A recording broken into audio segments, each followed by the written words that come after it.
Le 17 mars 2005, Saint-Émilion, une petite ville pittoresque nichée au cœur des vignobles bordelais, s'éveillait sous un ciel gris et brumeux. Cette journée ordinaire allait pourtant marquer le début d'une énigme qui entrait la région pendant près de 2 décennies. Elise Parker, étudiante américaine de 19 ans en échange universitaire à l'Institut d'œnologie de Bordeaux, n'est pas apparue à son cours matinal. Un fait inhabituel pour cette jeune femme, décrite par ses professeurs comme méthodique et passionnée. Lorsque sa colocataire, Nathalie Moreau, est rentrée ce soir-là, l'appartement qu'elle partageait rue des Templiers était vide. Les affaires d'Élise étaient toutes là. Son ordinateur portable encore ouvert sur son bureau, son portefeuille contenant 87 € et ses cartes bancaires dans le tiroir de sa table de nuit, et même son passeport dans le compartiment secret de sa valise. Au début, je n'étais pas inquiète, témoignera plus tard Nathalie. Élise avait mentionné qu'elle pourrait passer le week-end à visiter des châteaux viticoles. Mais quand elle n'a pas répondu à mes messages pendant 48 heures, j'ai su que quelque chose n'allait pas. La première alerte a été donnée le 19 mars, lorsque Nathalie, accompagnée du professeur d'Élise, s'est présentée au commissariat de police de Bordeaux. L'officier qui a recueilli leur témoignage, le lieutenant Thomas Mercier, a noté dans son rapport initial « Disparition inquiétante d'une ressortissante étrangère ». Aucun signe d'effraction ou de lutte. Tous ses effets personnels sont présents dans son logement. Les premières investigations ont révélé qu'Élise avait été vue pour la dernière fois quittant la bibliothèque universitaire le 17 mars vers 16h30. Les caméras de surveillance l'ont captée marchant seule vers l'arrêt de tramway. Après cela, plus rien. Son téléphone portable avait cessé d'émettre un signal à 18h12 ce même jour, quelque part dans le centre historique de Saint-Émilion. L'enquête s'est rapidement concentrée sur Mason Reed, un étudiant américain de 22 ans qui entretenait une relation avec Élise depuis 3 mois. Leurs amis communs avaient évoqué des tensions récentes, notamment autour d'un voyage prévu à Paris que Mason avait annulé à la dernière minute. L'interrogatoire de Mason révéla un alibi apparemment solide. Il participait à une dégustation de vin organisée par son université jusqu'à 20h, fait confirmer par plusieurs témoins et par des photographies de l'événement. « Nous étions en désaccord sur certaines choses, c'est vrai », déclara Mason aux enquêteurs, « mais je n'aurais jamais fait de mal à Élise.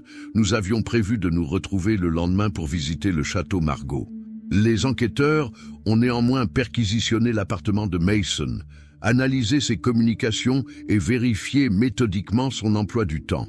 Rien de suspect n'a été découvert. Ses appels téléphoniques correspondaient à son récit et l'analyse de son ordinateur n'a révélé aucune recherche suspecte. Pendant ce temps, la mère d'Élise, Viviane Parker, arrivait de Boston pour participer activement aux recherches. Cette femme de 42 ans, professeure de littérature française, connaissait bien la région pour y avoir étudié dans sa jeunesse. « Ma fille adorait la France, les vins, la culture », confiait-elle aux journalistes locaux. « Elle était si heureuse ici, quelqu'un sait forcément quelque chose. » L'enquête a pris une ampleur considérable. Des battues ont été organisées dans les environs de Saint-Émilion, les vignobles ont été fouillés, les caves historiques inspectées. La police a interrogé plus de 60 personnes, étudiants, professeurs, commerçants, vignerons. Un appel à témoins a été diffusé sur les chaînes nationales. Des affiches avec le visage d'Élise ont été placardées dans toute la région. Les semaines passant sans résultat, les enquêteurs ont élargi leurs recherches. Ils ont vérifié les registres des hôpitaux, des hôtels, des locations de voitures et analysé les mouvements sur les comptes bancaires d'Élise. Tout indiquait qu'elle s'était volatilisée sans laisser de traces. Un élément intrigant est apparu au cours du 2e mois d'enquête. Les relevés téléphoniques d'Élise montraient qu'elle avait reçu un appel de 3 minutes à 17h24 le jour de sa disparition. Le numéro appartenait à un téléphone prépayé acheté en espèces 3 jours plus tôt dans une station-service de Libourne. Les caméras de surveillance du lieu n'avaient pas conservé les images au-delà d'1 semaine, rendant impossible l'identification de l'acheteur. En juillet 2005, l'enquête commençait à s'essouffler. Les pistes s'épuisaient une à une. La police avait exploré plusieurs théories. fugue volontaire, enlèvement, accident non signalé et même un possible suicide dans les nombreuses carrières souterraines de la région. Aucune n'avait abouti à des résultats concrets. Le capitaine Laurent Dufresne, qui avait repris la direction de l'enquête, a ordonné une nouvelle perquisition minutieuse de l'appartement d'Élise, espérant découvrir un indice négligé. Cette opération a permis de retrouver, coincé derrière un radiateur, un petit carnet que la jeune femme utilisait comme journal intime. Les dernières entrées mentionnaient une rencontre importante prévue le 17 mars, sans préciser avec qui, et évoquaient une décision difficile à prendre. Ces notes cryptiques n'ont pas suffi à relancer l'enquête de manière significative. Viviane Parker, qui était restée à Bordeaux pendant 4 mois, a finalement dû rentrer aux États-Unis, laissant derrière elle une récompense de 50 000 € pour toute information menant à sa fille. « Je reviendrai chaque année jusqu'à ce que nous sachions ce qui est arrivé à Élise », promit-elle lors d'une dernière conférence de presse. En septembre 2005, après 6 mois d'investigation intensive, le dossier d'Élise Parker a été officiellement classé comme « affaire non résolue ». Le procureur de la République de Bordeaux a déclaré « Toutes les pistes ont été explorées. Sans nouveaux éléments, nous ne pouvons que maintenir une veille active sur ce dossier. » Pour les habitants de Saint-Émilion, la disparition d'Élise est devenue une sorte de légende locale, un mystère qui s'ajoutait à l'histoire millénaire de cette cité médiévale. Certains guides touristiques évoquaient même l'affaire lors de leur visite, alimentant diverses théories.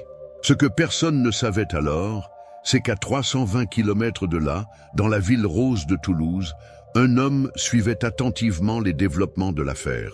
Hayden Brooks, 45 ans, ancien mari de Viviane Parker et ex-beau-père d'Élise, bâtissait patiemment sa nouvelle vie, se forgeant une réputation d'homme d'affaires respectable et de philanthrope généreux. Personne ne faisait le lien entre cet Américain parfaitement intégré et l'énigmatique disparition de Saint-Émilion. Et pendant que le dossier d'Élise Parker prenait la poussière dans les archives de la police judiciaire de Bordeaux, un téléphone Nokia, dernier lien avec la vérité, restait muré dans la paroi d'un vieil entrepôt de Saint-Émilion, attendant que le hasard ou le destin le remette entre les mains de la justice, 17 ans plus tard. Le soleil se couchait sur Toulouse, baignant la ville rose d'une lumière ambrée.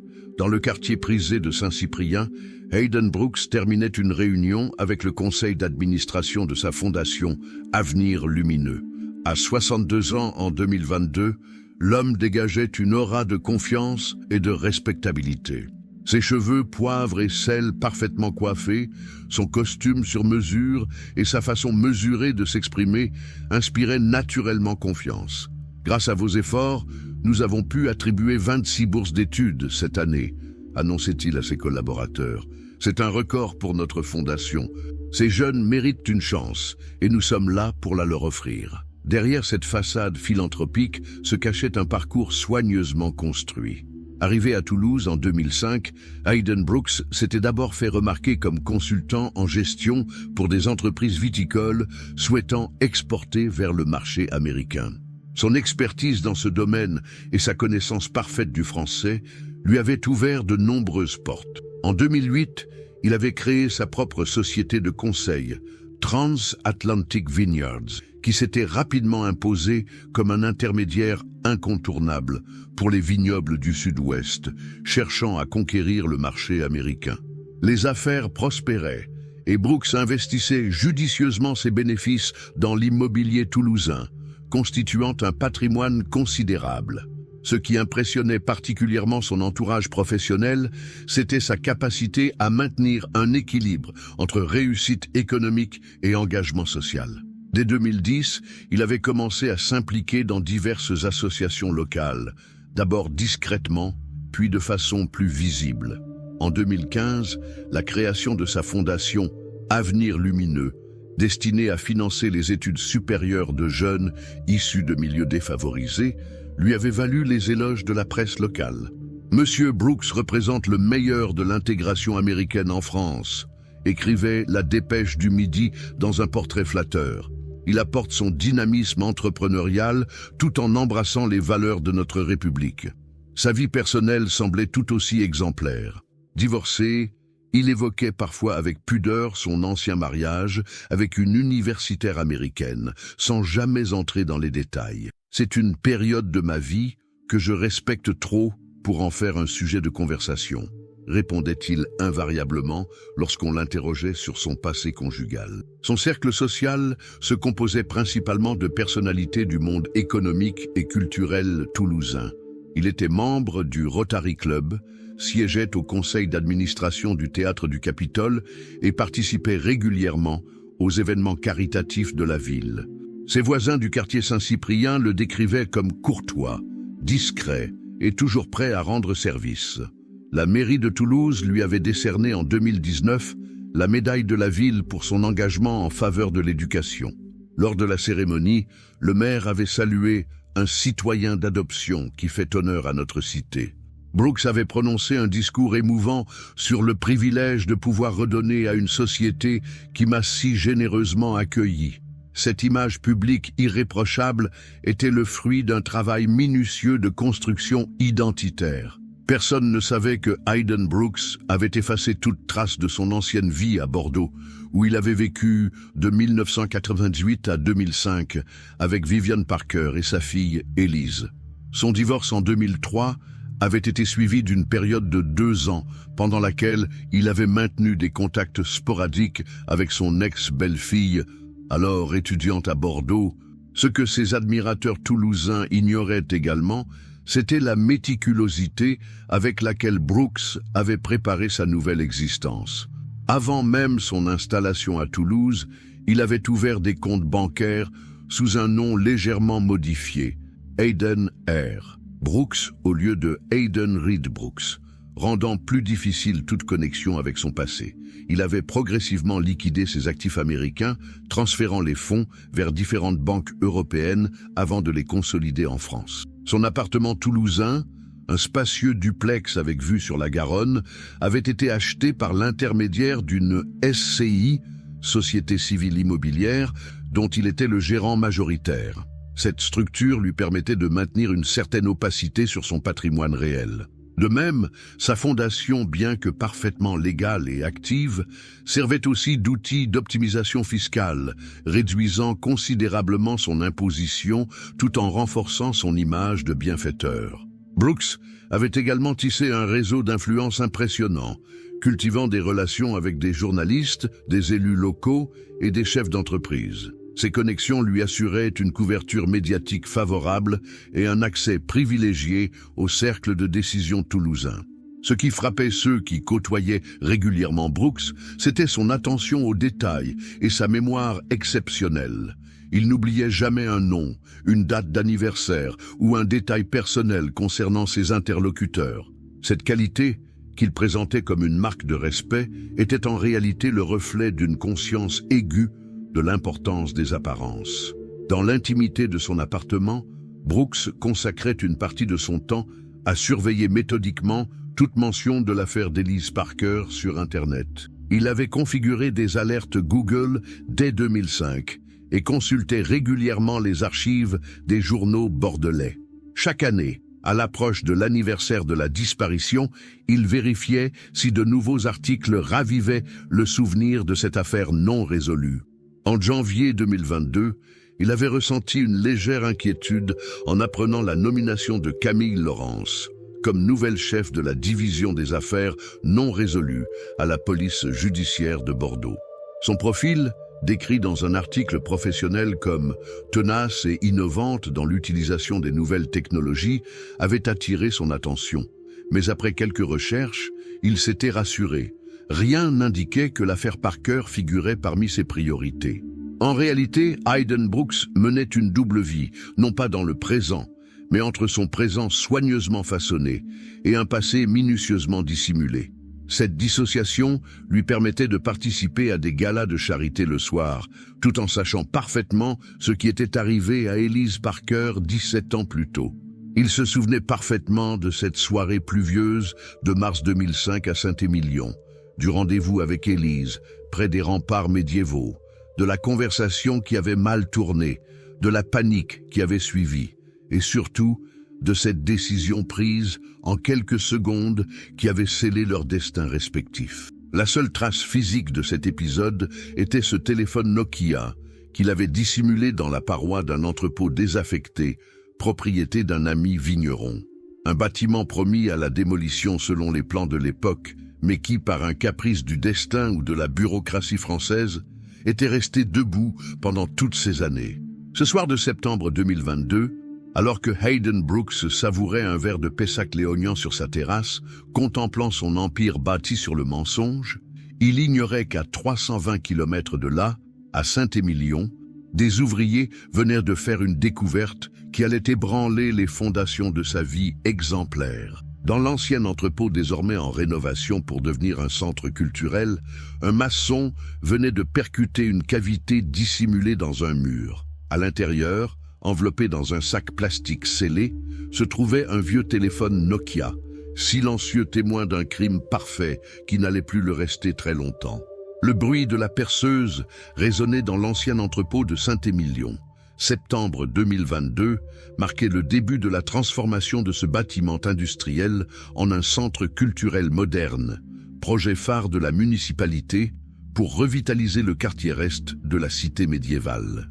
Marco Fernandez, chef de chantier expérimenté, supervisait l'installation des nouvelles cloisons quand un cri surpris l'interpella. « Monsieur Fernandez, venez voir, il y a quelque chose de bizarre dans ce mur. » Jérôme Pelletier, jeune ouvrier de 23 ans, avait arrêté sa perceuse. La pointe avait traversé le plâtre plus facilement que prévu, révélant une cavité inattendue. En élargissant l'ouverture, il avait aperçu ce qui semblait être un objet enveloppé dans un sac plastique. « J'ai cru que c'était peut-être un trésor », racontera plus tard Jérôme aux enquêteurs, mi-sérieux, mi-embarrassés. Dans une ville aussi ancienne, on ne sait jamais. Marco, plus pragmatique, avait immédiatement pensé à une cache potentiellement dangereuse. Les vieux bâtiments industriels servaient parfois de planque pour des objets illicites. Il ordonna l'évacuation de la zone et contacta la police municipale. L'agent Thierry Bonneville arriva sur les lieux 20 minutes plus tard. Avec précaution, il élargit l'ouverture et extirpa le mystérieux paquet à l'aide d'une pince. Le sac plastique, solidement fermé avec du ruban adhésif, avait relativement bien résisté au temps. À l'intérieur se trouvait un téléphone portable Nokia, modèle 3310, avec sa batterie et sa carte SIM, ainsi qu'un petit carnet d'adresses en cuir. Je me souviens avoir pensé que c'était étrange, mais pas nécessairement criminel, témoignera l'agent Bonneville. Ce genre de téléphone était courant au début des années 2000. Quelqu'un avait pu le cacher là, pour une raison quelconque, et l'oublier. Par acquis de conscience, l'agent documenta sa découverte, photographia les lieux et remplit un rapport standard. Le téléphone et le carnet furent placés dans un sachet de preuves et transmis au commissariat central de Libourne, dont dépendait Saint-Émilion. C'est là que l'affaire aurait pu s'arrêter, classée comme simple curiosité, si le commandant Philippe Moreau n'avait pas remarqué le rapport lors de sa revue hebdomadaire. À 58 ans, après 3 décennies de service, Moreau possédait cette intuition que seule l'expérience peut affiner. Quelque chose dans cette découverte éveilla sa curiosité. Un téléphone dissimulé dans un mur, soigneusement emballé. Ce n'est pas un oubli, c'est une dissimulation délibérée, nota-t-il dans son cahier personnel. Il décida de transmettre l'appareil au département technique pour analyse. La technicienne Sandrine Dupuis reçut l'objet le 22 septembre. Spécialiste en récupération de données numériques, elle entreprit de voir si le vieux Nokia pouvait encore livrer des secrets. La batterie était complètement déchargée et montrait des signes de corrosion. Après l'avoir soigneusement nettoyée et remplacée par une batterie compatible, elle tenta d'allumer l'appareil. À ma grande surprise, il a fonctionné, expliquera-t-elle plus tard. Ces vieux Nokia étaient vraiment indestructibles, comme le disent les mêmes internets. L'écran s'illumina faiblement, révélant un fond d'écran par défaut. La date indiquait le 17 mars 2005, 18h42. Sandrine navigua dans le menu, découvrant une liste de contacts, des messages textes et un journal d'appels. Le dernier appel entrant provenait d'un contact enregistré sous le nom HB, à 17h24. Ce qui attira immédiatement son attention fut le nom figurant dans les paramètres utilisateurs, U. Parker. Elle lança une recherche dans la base de données nationale et obtint rapidement une correspondance. Elise Parker, 19 ans, disparue à Saint-Émilion le 17 mars 2005. Sandrine Dupuis contacta immédiatement son supérieur, qui alerta le commandant Moreau. En moins de 2 heures, la nouvelle remontait jusqu'à la direction interrégionale de la police judiciaire de Bordeaux. Le lendemain matin, l'inspectrice Camille Laurence, 42 ans, récemment nommée à la tête de la division des affaires non résolues, recevait l'ordre de se rendre à Libourne. Grande, athlétique, avec des cheveux noirs coupés courts et un regard perçant, Laurence s'était forgé une réputation d'enquêtrice méthodique et tenace. Sa spécialité, reprendre les enquêtes abandonnées en utilisant les nouvelles technologies et les méthodes d'analyse comportementale. J'ai toujours cru que les affaires non résolues nous parlent, si on sait les écouter, confiait-elle souvent à ses collègues. Le temps qui passe est à la fois notre ennemi et notre allié. À son arrivée au commissariat de Libourne, elle fut immédiatement conduite au laboratoire technique où Sandrine Dupuis avait travaillé toute la nuit pour extraire et sécuriser les données du téléphone. « Voici ce que nous avons, inspectrice », annonça la technicienne en lui tendant un dossier. Le téléphone appartenait bien à Elise Parker. J'ai pu récupérer les messages, les contacts et le journal d'appel. La carte SIM était étonnamment bien préservée grâce à l'emballage hermétique. Camille Laurence examina les documents avec une attention méticuleuse. Les messages révélaient une jeune femme sociable, enthousiaste à propos de ses études et de ses découvertes en France. Plusieurs échanges avec sa mère, Viviane, témoignaient d'une relation proche. Des messages plus légers avec son petit ami Mason montraient une relation récente, pas encore profonde, mais pleine de promesses. Ce qui frappa particulièrement l'inspectrice fut un échange de messages avec le contact HB dans les jours précédant la disparition.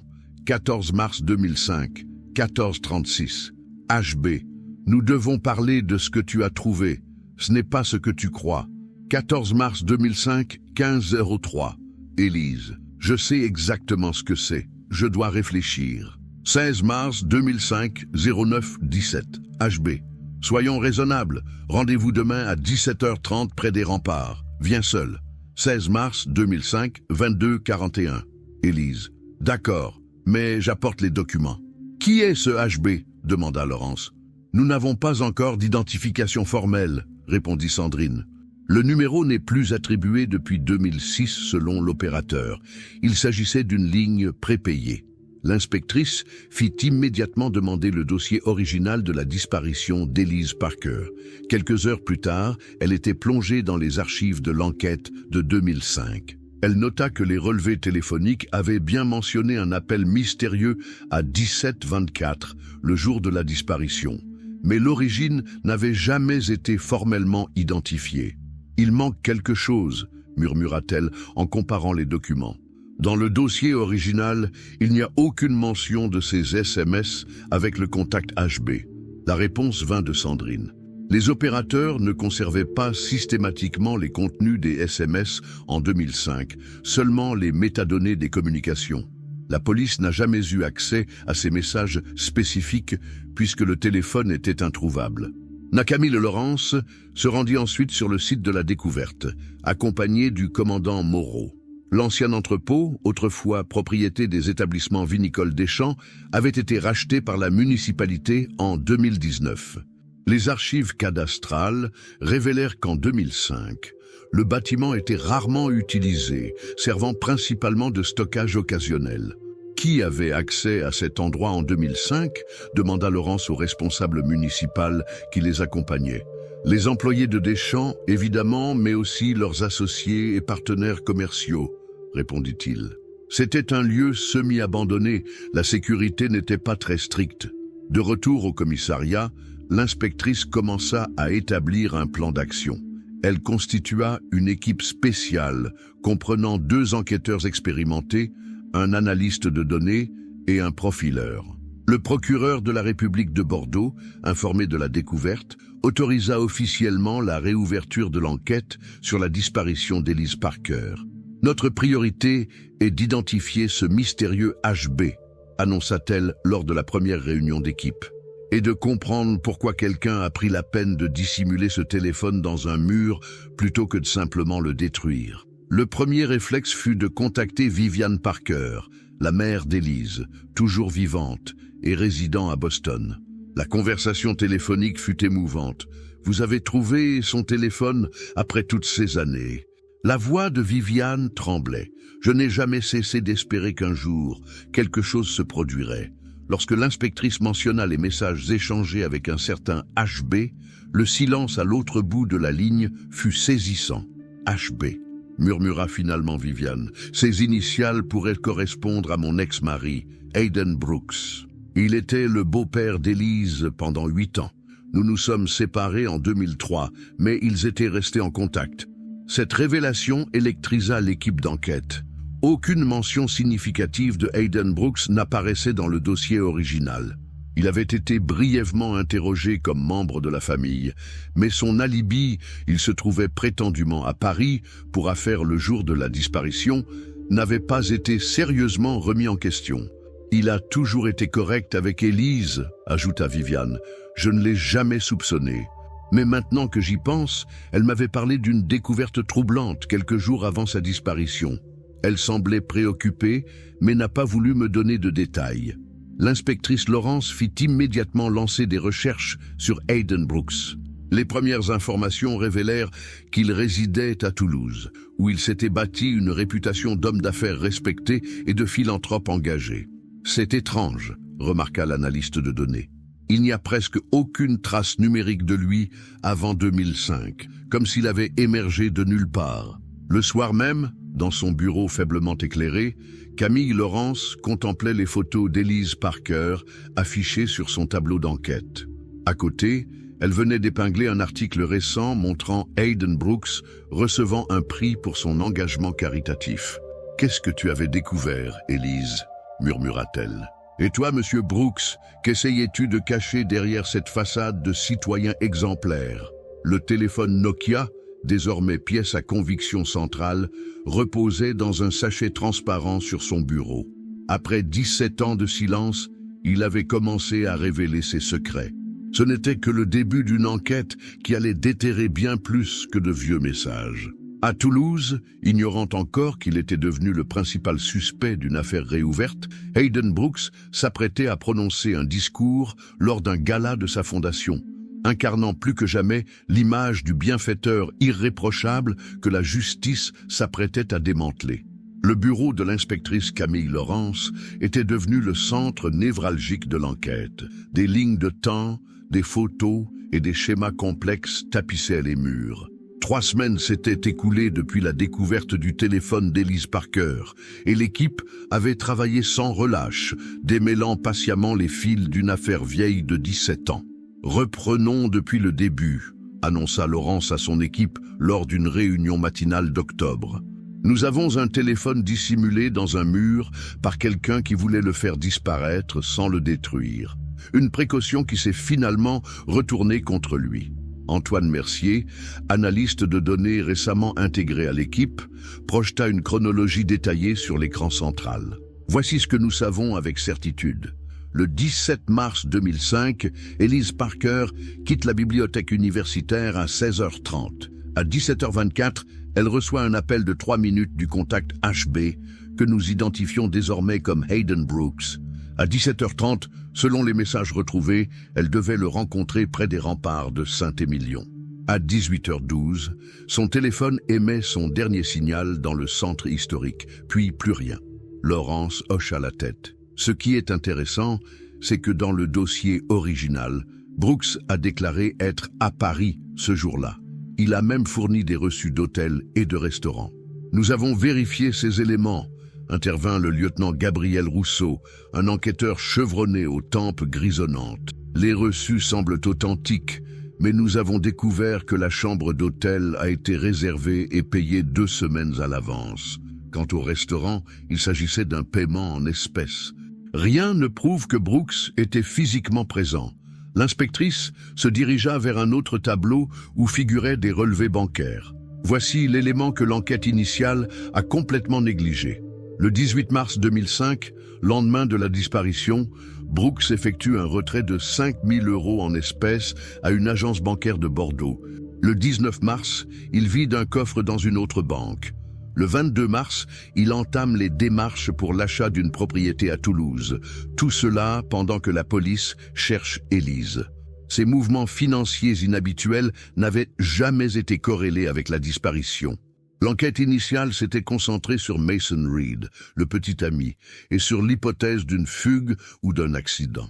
Hayden Brooks, ex-beau-père divorcé depuis 2 ans, n'avait pas semblé pertinent pour les enquêteurs de l'époque. « Nous avons également retrouvé ceci », ajouta Mercier en affichant un nouveau document. Un billet de train Bordeaux-Paris au nom de Brooks pour le 17 mars, mais pas de billet retour enregistré dans le système SNCF. Et plus intéressant encore, ce relevé de péage autoroutier montrant son véhicule sur l'A62 entre Bordeaux et Toulouse le 18 mars à 5h43 du matin. Une nouvelle pièce du puzzle venait de s'emboîter. Brooks avait peut-être utilisé une stratégie simple mais efficace, créer l'illusion d'être à Paris tout en revenant discrètement à Bordeaux pour son rendez-vous avec Élise. « Qu'en est-il de l'entrepôt où le téléphone a été trouvé ?» demanda Laurence. Le lieutenant Rousseau prit la parole. Nous avons interrogé d'anciens employés des établissements vinicoles des Champs. En 2005, l'entreprise était en difficulté financière et cherchait des investisseurs étrangers. Plusieurs témoins confirment que Brooks, alors consultant en exportation vinicole, avait visité les lieux à plusieurs reprises, officiellement pour évaluer le potentiel commercial. L'enquête progressait rapidement, mais l'équipe manquait toujours d'un élément crucial, le mobile. Pourquoi Hayden Brooks aurait-il voulu faire disparaître sa belle-fille? La réponse commença à émerger lorsque Sophie Danel, experte en analyse financière détachée à l'équipe, présenta ses conclusions sur le passé professionnel de Brooks. De 2000 à 2003, Brooks dirigeait une société d'investissement spécialisée dans le secteur viticole, Atlantic Wine Ventures. J'ai épluché les archives et plusieurs éléments suspects sont apparus. La société a servi d'intermédiaire pour l'achat de 3 domaines bordelais par des investisseurs américains. Dans les 3 cas, les prix ont été artificiellement gonflés et des commissions occultes ont été versées sur des comptes offshore. Elle projeta des graphiques montrant des flux financiers complexes. Nous avons identifié un schéma de fraude élaboré. Brooks utilisait sa connaissance du marché pour surévaluer les propriétés, convaincre des investisseurs peu avertis, puis partager les surplus avec certains vendeurs. Le préjudice total est estimé à environ 3,7 millions d'euros. Laurence fit le lien immédiatement, et Élise aurait découvert ces malversations. Exactement, confirma Sophie. En 2005, Élise effectuait un stage dans un cabinet d'expertise comptable qui auditait certains de ces domaines. Elle aurait pu tomber sur des documents compromettants. Cette théorie était corroborée par les messages retrouvés sur le téléphone. « Nous devons parler de ce que tu as trouvé, ce n'est pas ce que tu crois. » Et la réponse d'Élise. « Je sais exactement ce que c'est. » « Mais pourquoi garder le téléphone ?» s'interrogea Rousseau. C'était prendre un risque inutile. Camille Laurence avait une théorie. Les criminels commettent souvent des erreurs par superstition ou sentiment de culpabilité. Détruire complètement le téléphone aurait pu représenter pour Brooks une finalité trop brutale. Le conserver, même caché, c'était garder un lien avec son crime, peut-être se donner l'illusion qu'il pourrait un jour réparer ce qu'il avait fait. L'enquête prit une nouvelle dimension lorsque l'équipe scientifique rendit son rapport sur le carnet d'adresses retrouvé avec le téléphone. Des traces d'ADN partielles avaient été isolées sur la couverture en cuir et sur certaines pages. « Nous avons 2 profils distincts », expliqua le technicien. « L'un correspond probablement à Élise Parker. Nous attendons la confirmation par comparaison avec l'ADN de sa mère. L'autre est masculin, inconnu dans nos bases de données. Il nous faut un échantillon d'ADN de Brooks, décida Laurence. Mais nous devons procéder avec prudence. S'il apprend que l'enquête est rouverte, il pourrait disparaître ou détruire des preuves. L'équipe mit en place une surveillance discrète de Brooks à Toulouse, tout en continuant à rassembler des éléments sur son passé. Les enquêteurs découvrirent que sa fondation Avenir Lumineux bien que légalement irréprochable, semblait aussi servir d'instrument pour légitimer sa nouvelle identité sociale. Un développement majeur survint lorsque les techniciens parvinrent à récupérer des courriels supprimés du compte universitaire d'Élise, archivés sur les serveurs de l'Institut d'œnologie. Dans un message daté du 13 mars 2005, elle écrivait à une amie « J'ai découvert quelque chose de vraiment troublant sur Hayden. Des documents qui prouvent qu'il a trompé plusieurs personnes. Je ne sais pas quoi faire. Une partie de moi veut juste l'oublier, mais ce serait complice. Je vais d'abord lui parler. Maman l'a aimé pendant 8 ans. Je lui dois au moins ça. » Cette correspondance confirmait non seulement le mobile potentiel, mais révélait aussi l'état d'esprit d'Élise avant sa rencontre fatidique avec Brooks. Parallèlement, l'équipe s'intéressa de près à l'hôtel de Saint-Émilion, où Brooks aurait pu séjourner le 17 mars 2005. Les registres papiers avaient été détruits depuis longtemps, mais une ancienne réceptionniste se souvenait vaguement d'un Américain distingué ayant réservé une chambre sous le nom de Ash Reed, utilisant ainsi son deuxième prénom comme nom de famille. Il est arrivé en fin de matinée et a demandé une chambre discrète donnant sur l'arrière, témoigna-t-elle. Je m'en souviens parce qu'il a payé en espèces et a insisté pour qu'aucun service de chambre ne le dérange. Le puzzle prenait forme, mais des preuves irréfutables manquaient encore. L'inspectrice Laurence décida qu'il était temps d'obtenir un mandat pour accéder aux archives informatiques personnelles de Brooks. Le juge d'instruction, convaincu par les éléments rassemblés, autorisa cette mesure, ainsi qu'une perquisition discrète de sa résidence toulousaine pendant son absence. L'opération fut menée un week-end de novembre, alors que Brooks participait à un séminaire vinicole à Montpellier. Les enquêteurs découvrirent dans son appartement un coffre-fort dissimulé derrière une bibliothèque. À l'intérieur se trouvait un disque dur externe contenant des documents datant de 2003-2005, soigneusement organisés et cryptés. Les experts en informatique de la police judiciaire mirent plusieurs jours à déchiffrer ces fichiers. Ce qu'ils y trouvèrent dépassait leurs attentes. Non seulement des preuves des fraudes financières suspectées, mais aussi un dossier intitulé « Élise », contenant des captures d'écran de ses courriels, indiquant que Brooks avait piraté ou accédé illégalement à sa messagerie. Plus troublant encore, un document Word contenait ce qui ressemblait à un script minutieusement préparé pour la confrontation avec Élise, anticipant ses questions et préparant des réponses manipulatrices. Il avait tout planifié, conclut Laurence, lors d'une réunion d'équipe. Il savait qu'Élise avait des preuves contre lui et il a organisé cette rencontre non pas pour s'expliquer, mais pour la faire taire. Le dernier élément décisif vint d'une analyse ADN réalisée sur une tasse de café récupérée après une conférence donnée par Brooks à Toulouse. Le profil génétique correspondait parfaitement aux traces retrouvées sur le carnet d'adresse d'Élise. Fin novembre 2022, l'inspectrice Camille Laurence présenta l'intégralité du dossier au procureur de la République. Les preuves, bien que circonstancielles pour certaines, formaient un faisceau d'indices accablants. Le magistrat autorisa l'arrestation de Hayden Brooks pour interrogatoire dans le cadre de l'enquête sur la disparition d'Élise Parker. Nous ignorons encore ce qui est arrivé exactement à Élise cette soirée-là, déclara Laurence à son équipe avant l'opération. Mais nous savons désormais avec certitude que Brooks était avec elle, qu'il avait un mobile et qu'il a menti pendant 17 ans. Il est temps qu'il affronte la vérité. À Toulouse, inconscient du filet qui se resserrait autour de lui, Hayden Brooks préparait tranquillement son discours pour la cérémonie annuelle de remise des bourses de sa fondation. Sa vie soigneusement reconstruite, son identité de citoyen exemplaire, tout était sur le point de s'effondrer à cause d'un vieux téléphone Nokia que le destin avait préservé dans l'obscurité d'un mur, attendant patiemment que justice soit faite. L'aube se levait à peine sur Toulouse, en ce matin du 2 décembre 2022. Le ciel hivernal, d'un gris ardoise, semblait refléter la gravité du moment. 6 véhicules banalisés de la police judiciaire convergèrent silencieusement vers la résidence de Hayden Brooks, dans le quartier Saint-Cyprien. L'inspectrice Camille Laurence, vêtue d'un tailleur sombre sous son manteau réglementaire, donna le signal depuis sa voiture. Opération Rempart, début d'intervention, toutes les équipes en position. À 6h30 précises, les policiers se déployèrent autour du bâtiment, sécurisant toutes les issues.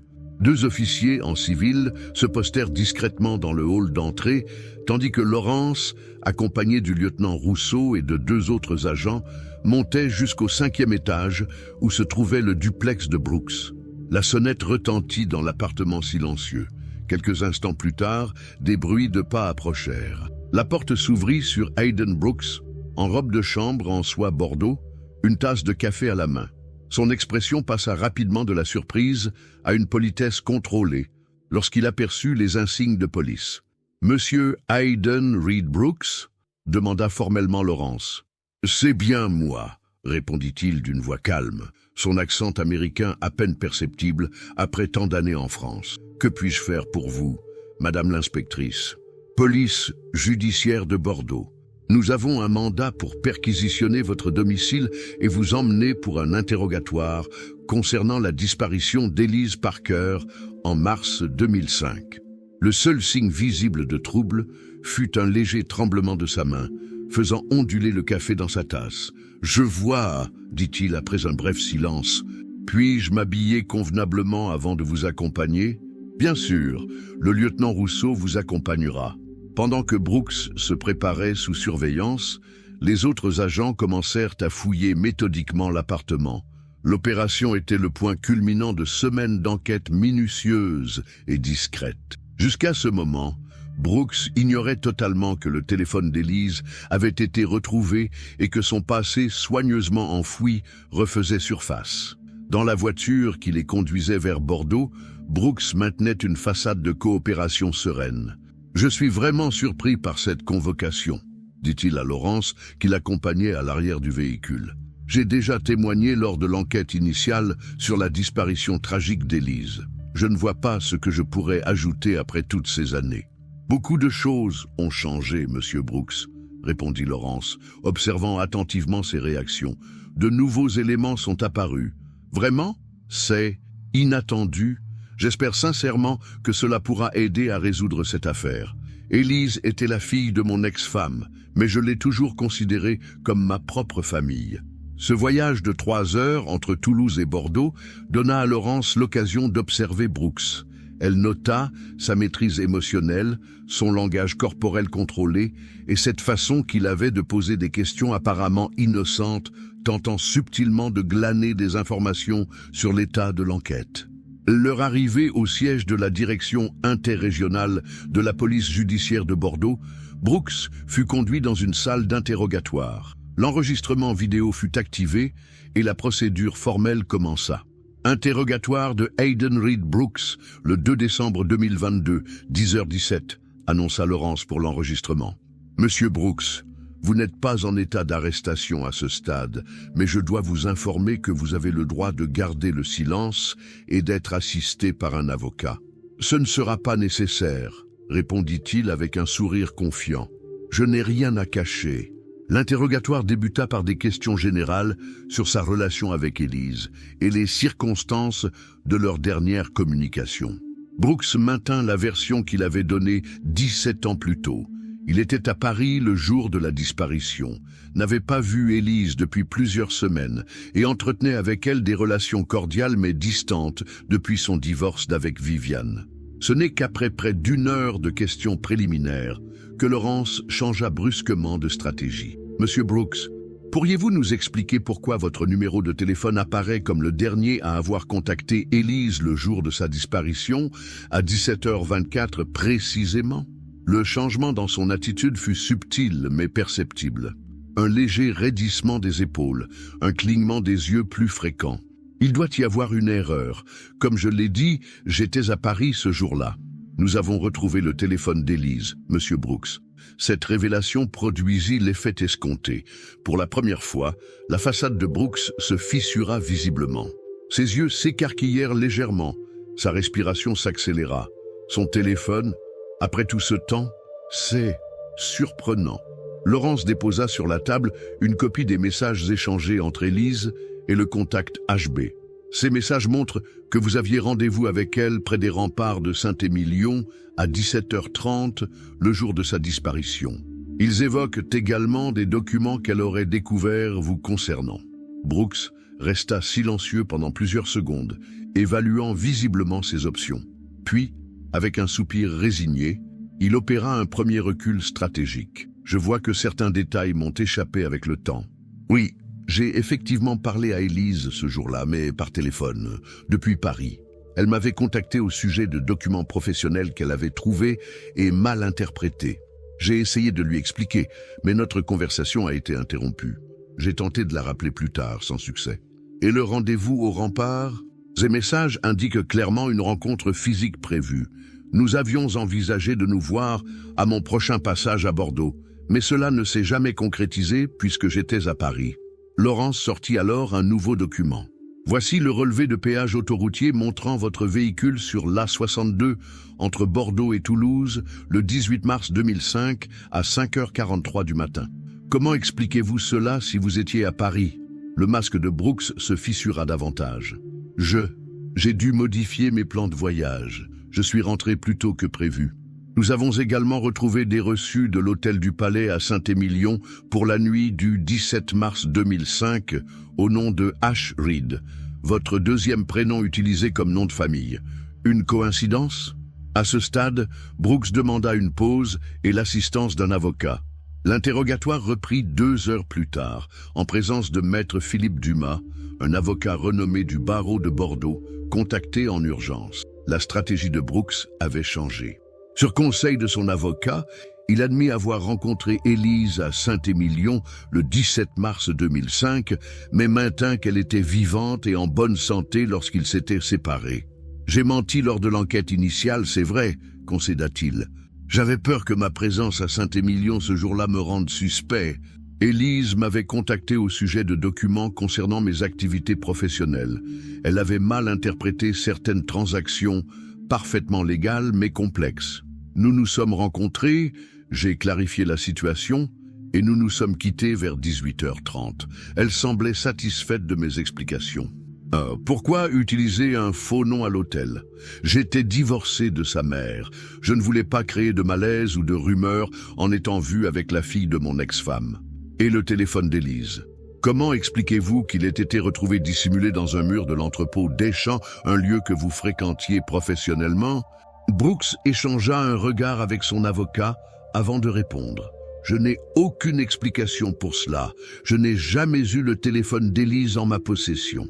L'interrogatoire se poursuivit pendant plusieurs heures, Brooks modifiant progressivement sa version des faits à mesure que Laurence présentait de nouvelles preuves. Il admit finalement que leur rencontre avait été tendue, qu'Élise l'avait menacé de révéler des irrégularités dans ses pratiques commerciales, mais continua de nier toute implication dans sa disparition.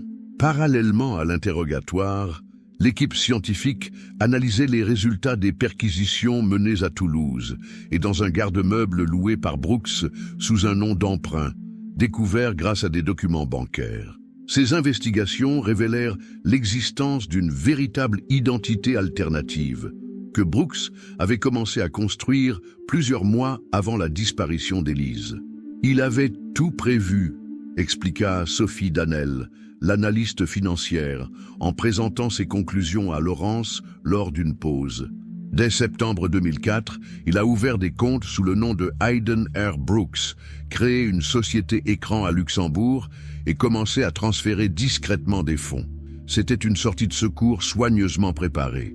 Plus troublant encore, les enquêteurs découvrirent dans le garde-meuble une boîte contenant des effets personnels qui semblaient appartenir à Élise, un carnet de croquis, quelques bijoux et une écharpe portant encore des traces de son parfum. Ces objets, conservés comme des trophées macabres, constituaient une preuve psychologique accablante. Le 3e jour d'interrogatoire, Laurence présenta à Brooks les résultats des analyses ADN confirmant sa présence sur le téléphone d'Élise et sur les objets retrouvés dans le garde-meuble. « La science ne ment pas, Monsieur Brooks », déclara-t-elle. « Nous avons maintenant la preuve que vous avez manipulé le téléphone d'Élise après sa disparition, que vous possédiez des objets lui appartenant et que vous avez méthodiquement préparé une nouvelle identité. Ce n'est pas le comportement d'un homme innocent. Acculé, Brooks tenta une dernière manœuvre défensive. J'admets avoir récupéré son téléphone et certains de ses effets personnels après notre rencontre. Elle était bouleversée, menaçait de me dénoncer pour des pratiques commerciales que j'admets aujourd'hui être à la limite de la légalité. Nous nous sommes disputés. Elle est partie furieuse. J'ai trouvé son téléphone et son écharpe sur le banc où nous étions assis. J'ai paniqué, craignant d'être impliqué si quelque chose lui arrivait. Alors oui, j'ai caché le téléphone et gardé ses affaires. C'était lâche et stupide, mais cela ne fait pas de moi un meurtrier. Cette version révisée des faits ne convainquit pas les enquêteurs. L'accumulation des preuves, la planification méticuleuse d'une nouvelle identité, les mouvements financiers suspects, les mensonges répétés et surtout la conservation d'objets personnels d'Élise dressaient le portrait d'un homme ayant commis un acte irréparable et cherchant désespérément à l'enfouir sous une nouvelle vie. Le 5 décembre 2022, sur recommandation de l'inspectrice Laurence, le procureur de la République demanda la mise en examen de Hayden Brooks pour enlèvement et séquestration ayant entraîné la mort et dissimulation de preuves. Le juge d'instruction ordonna son placement en détention provisoire, estimant les risques de fuite particulièrement élevés compte tenu de ses ressources financières et de ses connexions internationales. L'arrestation de Brooks fit sensation à Toulouse, où son image de philanthrope respecté s'effondra brutalement. Les médias nationaux s'emparèrent de l'affaire, soulignant le contraste saisissant entre sa vie exemplaire et les accusations qui pesaient désormais sur lui. Viviane Parker, informée des développements de l'enquête, se rendit en France pour suivre la procédure judiciaire. Lors d'une conférence de presse poignante, elle déclara « Pendant 17 ans, j'ai cherché ma fille, sans savoir que l'homme qui m'avait juré amour et fidélité détenait la vérité. La douleur est indicible, mais au moins, nous approchons enfin de la vérité. » En détention, isolé et confronté à l'effondrement de son monde, soigneusement construit, Hayden Brooks commença à montrer des signes de fragilité psychologique. Son avocat rapporta qu'il oscillait entre périodes de mutisme absolu et confession partielle, entrecoupées de justifications. Pendant ce temps, les recherches se poursuivaient pour tenter de localiser les restes d'Élise Parker. L'enquête se concentrait désormais sur plusieurs propriétés viticoles où Brooks avait eu accès en 2005, ainsi que sur des zones isolées entre Saint-Émilion et Toulouse, trajet qu'il avait effectué au petit matin après la disparition. La résolution de cette affaire démontrait, une fois de plus, que le temps pouvait être à la fois l'allié du criminel et celui de la justice. Pendant 17 ans, Brooks avait réussi à enfouir son passé sous une identité respectable. Mais un simple téléphone oublié dans un mur avait finalement dévoilé la vérité. Comme l'avait prédit Camille Laurence au début de l'enquête, les affaires non résolues nous parlent, si on sait les écouter. Le téléphone d'Élise avait finalement livré son message, déchirant le voile de mensonges tissé par Hayden Brooks et révélant la terrible vérité qu'il avait tenté de dissimuler pendant toutes ces années. Alors que l'année 2022 touchait à sa fin, les habitants de Saint-Émilion et de Bordeaux suivaient avec émotion les développements de cette affaire qui avait marqué leur région. La justice, si longtemps mise en échec, semblait enfin sur le point de s'accomplir. Mais pour obtenir une confession complète et connaître les circonstances exactes de la mort d'Élise, les enquêteurs savaient qu'il leur faudrait encore percer la dernière ligne de défense de Brooks. Ce mur psychologique derrière lequel il avait enfermé la vérité pendant près de 2 décennies. Le palais de justice de Bordeaux, imposante structure néoclassique datant du 19e siècle, se dressait majestueusement face à la Garonne en ce matin du 15 janvier 2023. Une foule inhabituelle s'était rassemblée sur le parvis, malgré le froid hivernal. Journalistes, curieux et habitants de la région, tous venus assister à l'épilogue judiciaire d'une affaire qui avait tenu la France en haleine depuis des semaines.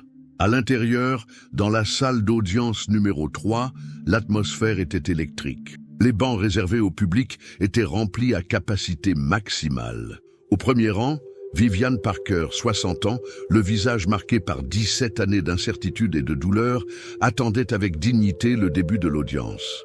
À ses côtés se tenait Mason Reed, l'ancien petit ami d'Élise, venu spécialement de Boston pour témoigner et soutenir la famille de la victime. À 9h30 précise, un huissier annonça l'entrée du tribunal.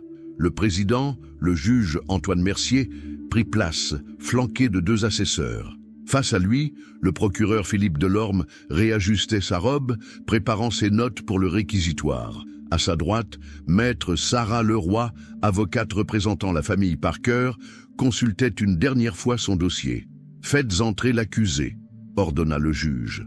Un murmure parcourut l'assistance lorsque Hayden Brooks apparut, encadré par 2 agents pénitentiaires. L'homme qui avait été le philanthrope respecté de Toulouse semblait avoir vieilli de 10 ans en quelques semaines. Son costume sombre, bien que parfaitement coupé, flottait légèrement sur sa silhouette amaigrie. Ses traits tirés et son regard éteint contrastaient violemment avec l'image de l'homme d'affaires dynamique et charismatique qu'il avait incarné pendant tant d'années. Cette audience marquait un tournant décisif dans la procédure. Après 6 semaines de détention provisoire et d'interrogatoires répétés, Brooks avait finalement demandé à s'entretenir avec le juge d'instruction, indiquant sa volonté de faire toute la lumière sur cette tragique affaire. Le président du tribunal commença par rappeler les faits établis par l'enquête et les charges pesant contre l'accusé. Homicide volontaire avec préméditation sur la personne d'Élise Parker, dissimulation de preuves et obstruction à la justice. Puis, s'adressant directement à Brooks, « Monsieur, vous avez demandé à être entendu aujourd'hui pour faire des déclarations concernant les faits qui vous sont reprochés. La cour vous écoute. » Brooks se leva lentement, les mains légèrement tremblantes. Il balaya la salle du regard, s'arrêtant brièvement sur Viviane Parker avant de baisser les yeux. « Votre honneur, mesdames et messieurs les jurés », commença-t-il d'une voix étonnamment ferme. « Depuis 17 ans, je vis dans un mensonge. Un mensonge que j'ai construit pièce par pièce, jour après jour, jusqu'à presque me convaincre moi-même de sa réalité. Aujourd'hui, je souhaite rétablir la vérité, quelle qu'en soit la conséquence pour moi. » Un silence absolu s'abattit sur la salle lorsqu'il entama son récit des événements du 17 mars 2005. Élise m'avait contacté quelques jours plus tôt.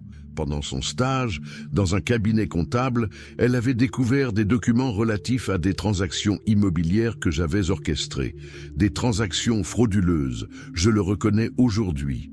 J'avais créé un système complexe de surfacturation et de commissions occultes qui m'avait permis de détourner plusieurs millions d'euros. Brooks expliqua comment, après son divorce d'avec Viviane en 2003, ses affaires avaient commencé à péricliter. Pour maintenir son train de vie et sa réputation, il s'était engagé dans des pratiques de plus en plus douteuses, utilisant son réseau et sa connaissance du marché viticole pour manipuler des investisseurs américains. Quand Élise m'a confronté avec ces documents, j'ai d'abord tenté de minimiser, de lui faire croire qu'elle avait mal interprété des opérations complexes mais légales. Elle n'était pas dupe, elle m'a donné un ultimatum. Soit je me dénonçais aux autorités, soit elle le ferait elle-même. Ce jour fatidique, il s'était retrouvé près des remparts de Saint-Émilion, dans un endroit isolé que Brooks connaissait bien. Il avait préparé un discours pour la convaincre, jouant sur leur ancienne relation familiale et sur les conséquences qu'une telle révélation aurait pour sa mère. « J'étais certain de pouvoir la persuader », poursuivit-il, sa voix trahissant pour la première fois une émotion contenue. « J'avais toujours été doué pour convaincre les gens. Mais Élise avait cette intégrité inébranlable. Elle m'a regardé droit dans les yeux et m'a dit « Je ne peux pas vivre en sachant que tu as volé ces gens, Hayden.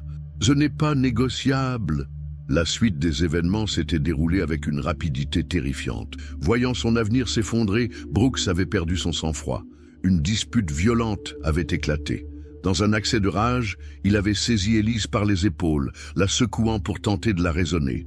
« Elle a trébuché », dit-il, les yeux fixés sur ses mains comme s'il revivait la scène. Sa tête a heurté l'angle d'un muret en pierre. Il y a eu ce bruit, ce terrible bruit sourd, et puis plus rien. Elle était là, immobile, du sang coulant de son crâne. J'ai essayé de la réanimer, je vous le jure, mais c'était trop tard. Des sanglots étouffés se firent entendre dans la salle. Vivian Parker, soutenue par Mason Reed, gardait les yeux fermés, comme pour contenir la douleur que ces révélations ravivaient. Brooks décrivit ensuite comment, paniqué, il avait pris la décision qui allait définir les 17 années suivantes de sa vie. Au lieu d'appeler les secours, il avait transporté le corps d'Élise jusqu'à sa voiture, stationnée dans un chemin isolé. Il avait récupéré son téléphone, tombé pendant l'altercation, et quelques effets personnels. Cette nuit-là, j'ai conduit pendant des heures, cherchant un endroit où elle ne serait jamais retrouvée. Sa voix se brisa. Je l'ai finalement enterrée dans une zone boisée près de Montségur, à environ 50 km de Saint-Émilion. Un endroit isolé où j'avais autrefois envisagé d'acheter une propriété. Cette révélation déclencha une agitation dans la salle. Le juge dut réclamer le silence à plusieurs reprises. Brooks poursuivit son récit, détaillant comment il avait ensuite élaboré méthodiquement sa fuite en avant. Dès le lendemain, il avait commencé à mettre en œuvre un plan d'évasion préparé plusieurs mois auparavant pour échapper à d'éventuelles poursuites financières. J'avais déjà créé cette identité alternative, cette version légèrement modifiée de moi-même, avec des comptes bancaires et des documents. Ce qui devait être une échappatoire à mes fraudes est devenu ma prison dorée, un refuge dans lequel je me suis enfermé pendant 17 ans. Il expliqua comment il avait choisi Toulouse, suffisamment éloigné de Bordeaux pour minimiser les risques de rencontres fortuites, mais assez proche pour ne pas paraître suspect. Comment il avait construit patiemment cette image de réussite et de philanthropie, cherchant peut-être inconsciemment à compenser son crime par des actes de générosité. Chaque bourse que ma fondation accordait, chaque projet caritatif que je soutenais, était une tentative désespérée d'équilibrer la balance, comme si sauver l'avenir de ces jeunes pouvait d'une certaine façon racheter ce que j'avais fait à Élise. Brooks conclut sa confession en expliquant pourquoi il avait conservé le téléphone d'Élise et certains de ses effets personnels au lieu de s'en débarrasser définitivement. Je ne peux pas l'expliquer rationnellement. Une partie de moi voulait peut-être être découverte, punie. Ces objets étaient comme des rappels constants de ce que j'avais fait. Les détruire aurait été trop définitif, comme la tuer une seconde fois.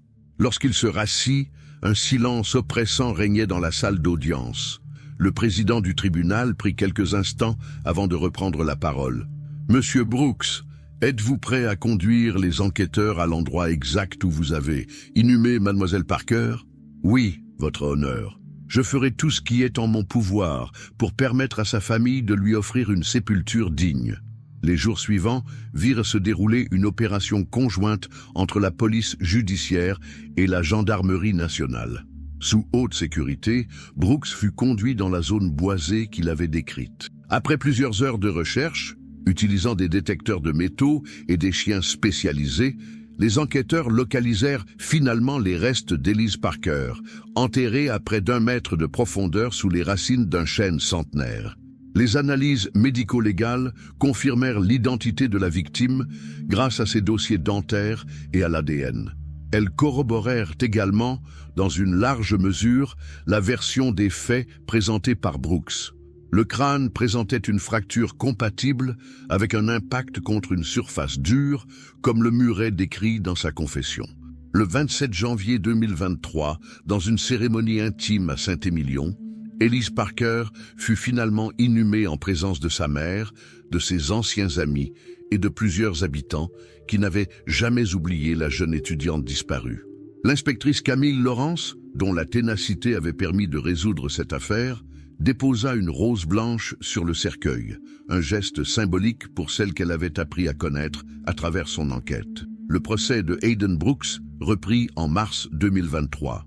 Malgré sa coopération et ses aveux, le procureur requit une peine exemplaire, soulignant la préméditation de la dissimulation et les 17 années pendant lesquelles il avait privé la famille d'Élise de la vérité et d'une sépulture. La défense, reconnaissant la gravité des faits, plaida les circonstances atténuantes d'un homicide non prémédité, suivi d'une panique, ainsi que les remords sincères exprimés par l'accusé et sa contribution à la résolution de l'affaire. Le 24 mars 2023, après 3 jours de délibération, le tribunal rendit son verdict. Hayden Reed Brooks était reconnu coupable d'homicide volontaire sans préméditation, de dissimulation de cadavres et d'entrave à la justice. Il fut condamné à 30 ans de réclusion criminelle, dont 20 ans de période de sûreté. En entendant sa sentence, Brooks demeura impassible. Avant d'être emmené, il se tourna vers Vivian Parker et prononça les seuls mots qu'il adresserait directement à son ex-femme. « Je suis désolé, Vivian. Aucune punition ne sera jamais suffisante pour ce que je vous ai fait à toutes les deux. » L'affaire Brooks Parker fit la une des journaux pendant plusieurs semaines, suscitant de nombreuses réflexions sur la nature humaine, la justice et le poids des secrets. Des documentaires et des livres analysèrent comment un homme apparemment ordinaire avait pu commettre un acte terrible puis construire une nouvelle vie sur les fondations de ce crime. Pour l'inspectrice Camille Laurence, cette résolution représentait à la fois une victoire professionnelle et une leçon d'humilité. « Ce n'est pas nous qui avons résolu cette affaire », déclara-t-elle lors d'une conférence de presse. « C'est le hasard, le temps et peut-être une forme de justice immanente qui a voulu que ce téléphone reste préservé pendant toutes ces années, attendant d'être découvert. » Les bourses d'études de la Fondation Avenir Lumineux furent maintenues grâce à un fonds d'urgence créé par la mairie de Toulouse, permettant aux jeunes bénéficiaires de poursuivre leur éducation malgré la chute de leur bienfaiteur. Quant à Vivian Parker, elle retourna aux États-Unis avec un sentiment mitigé de soulagement et de deuil renouvelé. Dans une interview accordée 6 mois après le procès, elle exprima ce que beaucoup de victimes de crimes non résolus ressentent. Connaître la vérité, aussi douloureuse soit-elle, est préférable à l'incertitude. Pendant 17 ans, j'ai imaginé 1000 scénarios, certains bien pires que la réalité. Aujourd'hui, je peux enfin commencer à dire adieu à ma fille.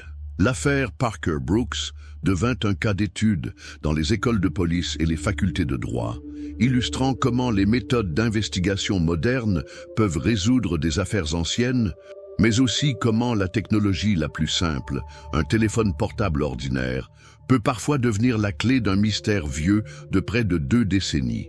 Dans sa cellule de la maison centrale d'Ensisheim, en Alsace, Hayden Brooks entama sa longue peine, confronté chaque jour au reflet de l'homme qu'il avait été et des vies qu'il avait brisées. Il accepta de participer à plusieurs programmes de réhabilitation et commença à écrire ses mémoires, non pas pour se justifier, mais pour témoigner de la façon dont une série de compromis moraux peut conduire un individu ordinaire à commettre l'irréparable. À Saint-Émilion, la vie reprit son cours.